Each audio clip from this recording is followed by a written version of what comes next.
Good morning, my name is Magnitude, aka Steve, and welcome to Steve on Sunday. It's Sunday, my name's Steve, the internet loves alliteration, or pretends they do, or pretends they hate it, I don't know, but this is like the one section of the internet where I get to kind of have a little podcast. I always want to have a podcast, but I can almost never schedule with anybody because my life is a carousel of just events popping up that I have to do. So like last night I had to interview 3 people for the company that I own. And then after that I hung out with good buddy James and we watched Homicide Hunter. So I had to do that too, you know. What's going on, James? Hope you're having a good day, bud. So this episode, so I have a question today I want you guys to answer, please. Now, I am not going to put any of the questions of the day from the last video on this video. One, I don't want people to think that I am trying to, I'm gonna use the word monetize here, but monetize my problems, even though there's no ads on these videos yet. We gotta get 4,000 watch hours in a year to get that, but so I'm gonna keep trying to do that. That's the one thing I don't want. I know probably everyone who watches this video is not gonna think that, but even if one person thinks that, that's not what I'm going for. So, but I did want to talk about last week's video real quickly. That was very, that got like real quickly, right?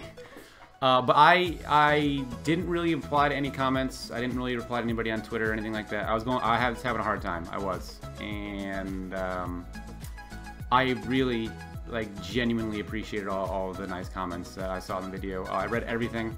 I loved all of them. But, I didn't, I think I replied maybe 2 of them. There's some regular commenters that I have that I wanted to just, you know, make sure that they felt like I'm still interacting with them because they've been around for a while. But I also didn't want to ostracize anybody's comment, so I didn't want to reply to like 9 out of the 14, and I don't want people to feel like that I didn't care about them. I just didn't reply to anybody for a while. Even when people DM me on Twitter and stuff, I just ignored it all. Ignored it is the wrong word. I read it, but I just didn't feel like talking to people, you know. But I genuinely appreciated all the nice words and sentiments that people wrote to me last week, and I'm gonna look back fondly on those comments. I think going forward in my life, because I really do think that they, you know, are gonna help shape me for the better and help change me for the better. At least, you know, how I look at things in my outlook and going forward and stuff like that. So I do really appreciate that. But if you guys could answer that question that was on the video, that would be superb. That way we can keep this train rolling. Patreon's a thing. I mailed out cards last week, so you should be getting those soon if you gave me your address. If you are a patron, even $1 patron, even if that's all you are, and I need your address. If you didn't give me your address, I didn't mail you the card. I can't do that without an, I don't, you know, so you have to either DM it to me on Twitter or DM it to me on Twitter. Do that. My Twitter link's in the description of every single video of mine. Just DM it to me on Twitter. You know, tweet at me saying, hey, it's so-and-so on Patreon. So do that. Do that so I can send you stuff every month. But I wanted to tell a story today, and it's more of a comical story. I want to go ahead and parch, you know, get a little, remove the parching of my, I'm thirsty, fuck. It's kind of a comical story, happened at work last week. And I wanted to tell this story because I think it bears telling. And for those of you who follow me on Twitter for a little while, I was a phase where I wanted to be a stand-up comedian. That's still true, but I don't want to be a professional stand-up comedian anymore. I feel like the amount of time and effort and traveling you have to do just to like maybe make it, I don't think it's worth it, because I want to do so many other things from the comfort of my own home. So I do stand up every now and again on weekend nights, and just mostly just for my, you know, just for my own sake. So this is a story that I kind of tell on stage, and I'll be kind of tweaking a little bit. So all this, like this whole story is true. Obviously I can say that and you can think I'm lying. This entire tale is true. I want you to be aware of that. So I work at an auto parts store where we do battery and wiper blade installations and any other miscellaneous tasks we can help out with if it's slow. And this old gentleman who came in about a week and a half prior, he had a truck. This guy's very old. You have to like kind of yell for him to hear you. So he's very old. He came in, he drove a truck in here. I tested his battery. His battery was fine, but this guy he was with was like, yeah, he just wants the battery anyway. I was like, dude, if I put this battery in, like I can't. It's it. You own it. You can't return it. He's like, yeah, he just wants peace of mind. I was like, all right, whatever. So we give him a good price on the battery because you know, he's an old guy. I don't want to take advantage of old people in their, you know. So we give him a pretty good price on the battery.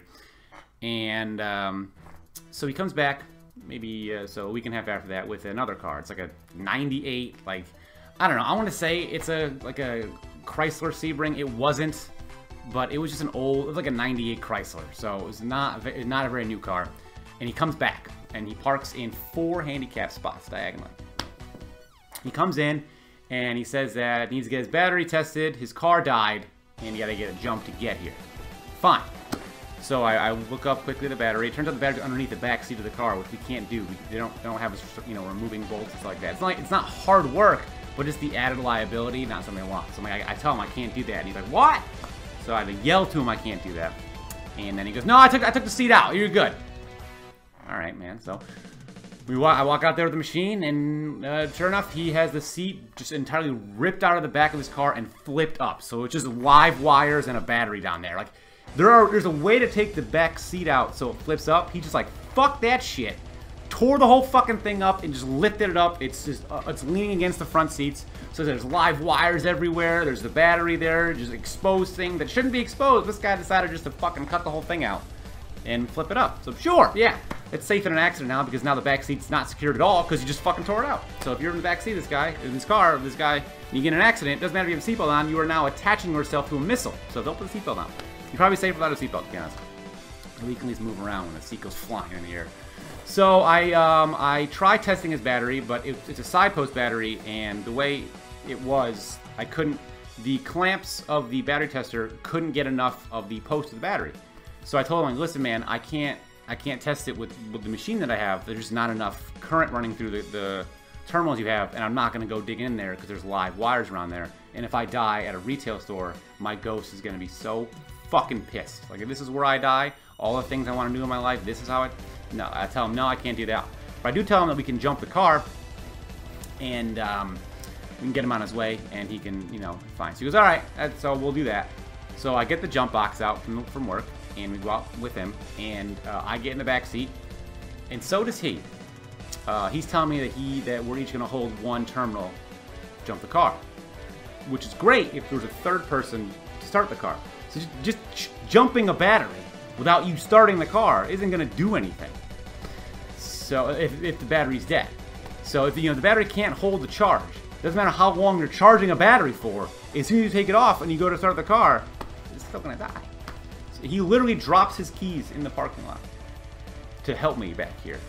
And after like, I don't know, 16 seconds, I was like, hey, you want to give me your keys so I can start the car? Yeah, that's a good idea. I know. It's the only idea. It's not a good idea. There is the one working idea and just tons of bad ideas. So that's just the one idea that works. Not a good idea. It is just the only idea. So I start the car. Starts pretty easily. Take the jump box off. I go. I'm on my way. I go back into the store. It comes in about 4 minutes later. Yeah, I need a jump on my battery. Battery died. Car died. I was like, you turned the car back off? He's like, yeah. I was like, why? We just jumped you because your car couldn't turn back on. Why would you turn your car back off knowing full well it needed to be jumped to be turned back on?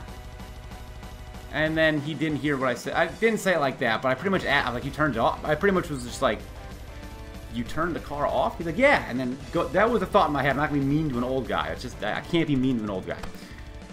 So I was like, oh, okay. So, and he's like, I'm just going to get a battery anyway. And I'm just going to go to the garage and have them put it in. Because I said, I'm not going to put the battery in the car with all these live wires everywhere. It's just not what I'm going to do. I was like, okay, man. So, sure. So we go out there. And we jump his car again to get started. And I tell him to come. So I go back in as he's rummaging. I'm like, all right, just pull the car up to the front up here. And then I'll bring your battery out. And then you can just give me cash or credit card. That way you don't have to leave your car running in the parking lot. So I don't think he heard me correctly because as soon as I walk back inside, he comes waddling in. So his car is now parked across 4 handicap spots. Trunk open for some reason. Back door open. Driver's side door open. Car running. Just, he's coming in the store now to hang out. I was like, okay, man. This is exactly what I didn't want to happen. You bring it up to the front, we can, that's fine. So I go to, I find a battery that works for that car. And I put it on the desk. And he pulls out his receipt from last time Because I guess in his mind, every battery costs the same amount of money.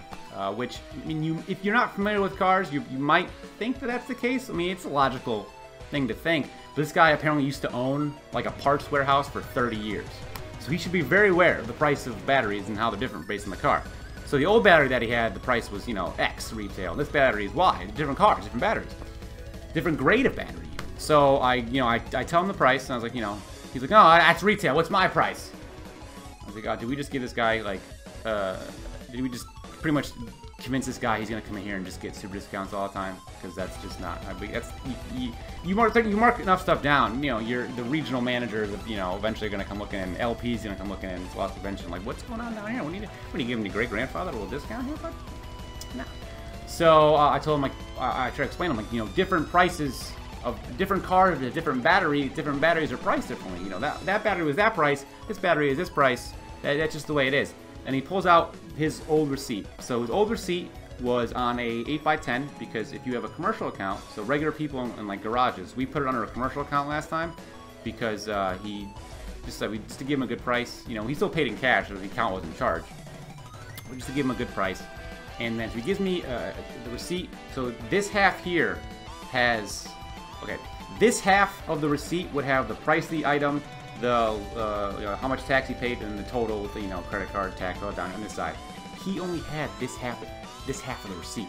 It was just ripped down the middle, and he gave me the half of the receipt that had like half of the part number. This is what I paid last time. Dude, I can't tell you how much you paid last time. You gave me a piece of paper with no numbers on it. Just a piece of paper. It's half a piece of paper. The other half is what I need. I need the half of the piece of paper with the actual price on it. How did you get out this morning and look at this and go, you know what, this is enough for everybody. There's no proof of anything on here. Nothing. So I didn't even bother to explain that to him. I just told him the price of batteries is different. That's all I told him, which he accepted to his credit. But so we bring the car out, and his car is still just running in the parking lot. We bring the battery out, put it in the trunk, and I tell him, all right, man, you know, have a good day.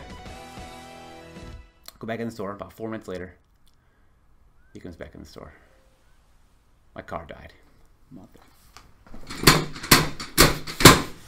Why'd you turn it off again? Why did you turn it off again? Turn it off again. I guess so. I go out there and I was like, all right, man, listen, I'm gonna jump your car.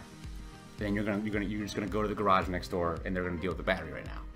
And he said, okay. So I just figure, you know what? Let's just try starting the car without jumping it. Let's see what happens. Because I couldn't conclusively test the battery, but I took this man's word for it that his battery was dead. Turn the key. Car starts fine. Turn it off. Turn the key. Car starts fine. Turn it off. So I just thought in my head, and I say, sir, your car's starting fine. Do you want to try starting it? Just you starting it just to make sure, and if it doesn't, we'll jump it. Like, yeah. He gets in the driver's seat. Key turns. Car starts fine. He's still holding the key over. And he turns it off. No, the car's not starting. This guy could not hear his own car starting. It started fine. Right up. It just turned over, started fine. He was so old, he could not hear his own car starting. Don't drive anymore, man. Get off the road. You shouldn't be driving. I don't want you anywhere near me with a 4,000-pound metal death trap that you could pop. What if I'm on the horn and you're merging into me and you don't hear me? That's a hazard for everybody. Get him off the road. I need to get that out. I tell the story on stage a little more condensed. Usually I break it into. But man, I just had to get that off my chest. It was so fucking frustrating. It was like a 25-minute ordeal for nothing to be wrong. So I don't know. Yeah, you know what? This has just been a little shorter episode than normal. But that's fine. You know guys don't always need to watch 25-minute videos of me. This one's a little more lighthearted. But I hope you guys do enjoy these videos. I am shooting to get some other stuff up this week. I was going to talk about, oh, just a quick note about the Blissify video. It's not an exposed video. It's not going to be me at my fucking computer with screenshots of stuff. It's going to be out next year. I'm trying to make this like a legitimate, okay, as legitimate as I can make it with what I have. But there's going to be acting and editing and music and a real flow of it. It's going to be like a detective show. It's not going to be just me sitting at my computer going, okay, so here, you know, this is where he said that, you know, that Meltan was, you know, literally just a garbage disposal. He's obviously wrong. It's not what I'm doing. It's not that. So don't, I get there's a lot of impatient people. Where's the video? Where's the video? But it's not just me sitting at my computer. It's not. It's going to be way more than that. I'll have a promo for that up, the little promo up for that this week. But you know what? That's about it. I've kind of, you know, taken up enough of your time. So please leave a like if you guys know the video. Subscribe for more. Check me out on Twitter and Patreon if you want. I got a t-shirt shop below. And stay tuned for the end slide where we list off all the patrons and all the great stuff they do for the channel. I'll see you guys next time. Good night.